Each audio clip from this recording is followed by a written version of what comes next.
இந்த அயலக தமிழர் தினம் வந்து 5வது முறையா சென்னையில் அயலக தமிழ் நலன் மற்றும் மறுவாழ்வு துறை கீழே நடத்தப்படுகிறது.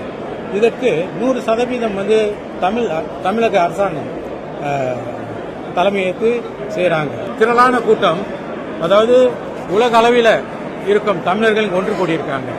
ஏறக்குறைய 3500 தமிழர்கள் ஒன்று கூடியிருக்காங்க.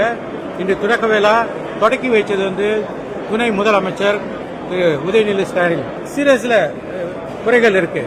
எங்க நாட்டில் தமிழ் வளருது, தமிழ் செத்து போயிடல.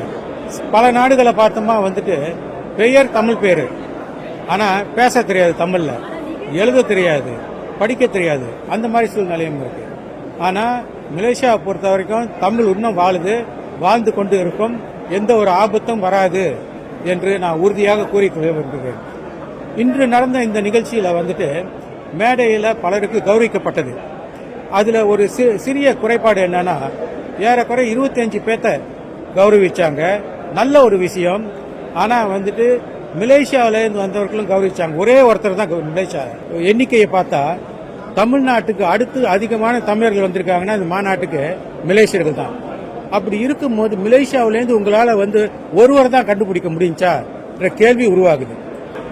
முதல்ல வந்துட்டு தமிழர்களோட வரலாறு, அதாவது மலேசியாவுக்கு வெளியே வாழும் தமிழர்களோட வரலாறு முக்கியமாக தெரிஞ்சுக்கணும். இப்போ மலேசியா தமிழர்கள் வந்துட்டு உலகிலேயே வந்துட்டு தமிழ்நாட்டுக்கு அடுத்து நிறைய தமிழர்கள் வாழ்கிறாங்கன்னா அது வந்துட்டு மலேசியா தான் பொருளாகும். 2.7 மில்லியன் தமிழர்கள் வாழும் ஒரு நாடு. நம்ம மலேசியாவுக்கு போய் 150 ஆண்டுகள் ஆகிவிட்டது.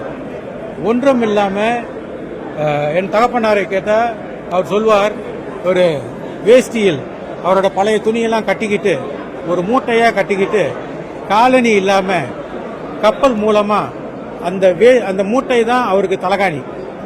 ஒரு சல்லி பைசா இல்லை. அந்த சூழ்நிலையில் வந்து சேர்ந்தார். படிக்க தெரியாது, எழுத தெரியாது. ஆனால் இந்த 150 வருட காலத்தில் வந்துட்டு நாங்கள் வந்து நிறைய முன்னேறி இருக்கோம், இல்லைன்னு நம்ம சொல்ல முடியாது. ஆக நாங்கள் வந்துட்டு மலேசியா போனதை பற்றி பெருமைப்படுகிறோம். ஏன்னா இங்கேயே இருந்திருந்தா என்னோட சூழ்நிலை அன்றைய காலத்தில் என்னவா ஆயிருக்கும் என்று நினைத்து கூட என்னால் பார்க்க முடியல. இந்த மாதிரி தவறுகளை வந்துட்டு வருங்காலத்தில் செய்யக்கூடாதுன்னு நான் தமிழ்நாட்டு அரசாங்கமும் சரி, இந்த அயலக தமிழ் நலன் மற்றும் மறுவாழ்வுத்துறை கேட்டுக்கொள்கிறேன். நான் வந்து இது 3வது முறையா இந்த மாநாட்டுக்கு வரேன். பெரிய குறைகள் ஒன்றும் சொல்ல முடியாது. இந்த மாதிரி சிறு குறைகள் இருக்கு. ஆனா இதெல்லாம் ரொம்ப முக்கியமான குறைகள். இதை வந்து அடுத்த கட்டமாக கவனிப்பார்கள் என்று நான் நம்புகிறேன். நன்றி. மேலும் செய்திகளை தெரிந்து கொள்ள தமிழ் மலர் இணையதளம், தமிழ் மலர் செயலி மற்றும் மலர் டிவி யூடியூப் சேனலை வலம் வாருங்கள். எங்களோடு இணைந்திருக்க மலர் டிவியை பதிவு செய்து கொள்ளுங்கள். உறவுகள் மகிழ்ந்திட விருப்பம் மற்றும் பகிர்வு சேவையை சொடுக்கிடுங்கள்.